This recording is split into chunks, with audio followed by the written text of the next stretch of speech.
Halo, nama saya Mikael Durahmanto dengan NIM 21L10043 dari Prodi TKV.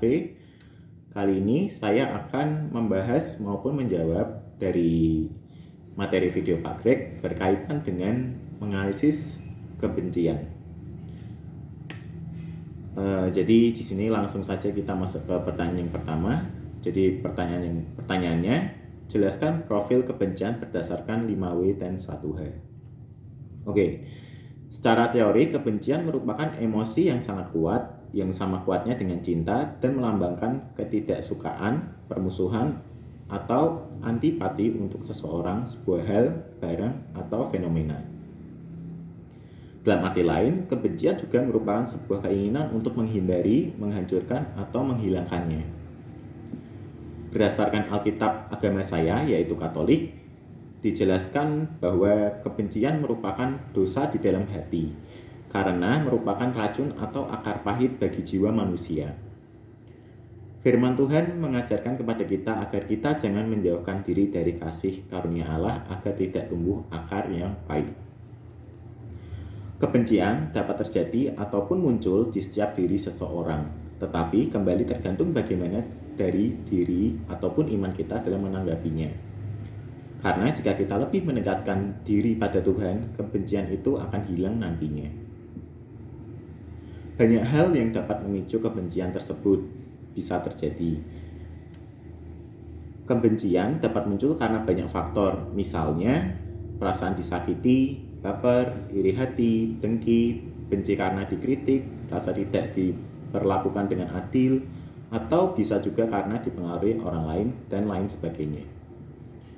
Perasaan benci ini dapat sewaktu-waktu muncul dalam kehidupan kita sehari-hari. Satu hal kecil dapat menjadi api pemantik kebencian. Hal ini berarti kebencian dalam diri kita dapat muncul kapanpun dan dimanapun kita berada dengan satu pemicu. Perasaan ini dapat timbul dengan tiba-tiba dan dapat meresahkan hati kita. Untuk dapat mengendalikan kebencian dalam diri kita, yang harus kita lakukan adalah mengendalikan diri dan bersikap rendah hati, serta menghormati orang lain, meskipun hal itu sakit untuk kita terima atau kita pendam.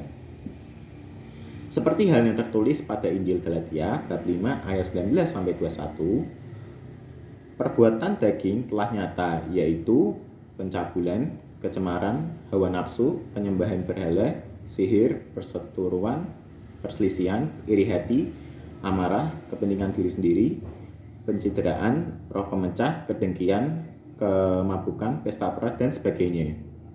Terhadap semuanya itu, kuperingatkan kamu, seperti yang telah kubuat dahulu, bahwa barang siapa melakukan hal-hal yang demikian, ia tidak akan mendapat bagian dalam kerajaan Allah. Jadi, hendaklah kita menghindarkan diri terhadap keinginan hawa nafsu belaka dan baiklah kita menyebar cinta kasih daripada kebencian dan nafsu. Lanjut ke pertanyaan nomor 2. Habitus atau kebiasaan apa yang harus dilakukan agar manusia tidak dikuasai oleh kebencian? Di sini saya mengambil contoh sesuai dengan apa yang saya pahami dan yang pernah saya coba terapkan dalam keseharian. Oke, jadi yang pertama, mampu berdamai dengan rasa benci itu sendiri, sehingga kita tidak dikuasai oleh rasa benci. Yang kedua, mengendalikan diri dan mampu memposisikan diri kita, sehingga dari itu kita bisa lebih dewasa dalam kapan harus bertindak ataupun berbuat baik. Hal ini sama halnya dengan kita bersikap rendah hati. Kemudian yang ketiga, tidak mengumbar-ngumbar kebencian kita ke orang lain, atau dalam kata lain membenci yang sewajarnya saja, tidak perlu berlebihan. Dan yang keempat, mampu menyeleksi pergaulan sosial yang ada. Jadi dengan kita menyeleksi pergaulan sosial kita dapat membedakan hal yang baik dan buruk sehingga kebencian tidak menguasai pergaulan kita. Oke, terus lanjut ke pertanyaan yang terakhir. Bagaimana manusia hidup damai meskipun harus berinteraksi dengan manusia lain yang memiliki kebencian? Atau dalam kata lain, cara agar tidak tertular virus kebencian. Caranya yaitu dengan memperkuat pendirian diri maupun iman kita dan tidak mudah terbawa arus emosi. Hal ini berarti bahwa kita harus bisa mengendalikan dan mampu menempatkan diri.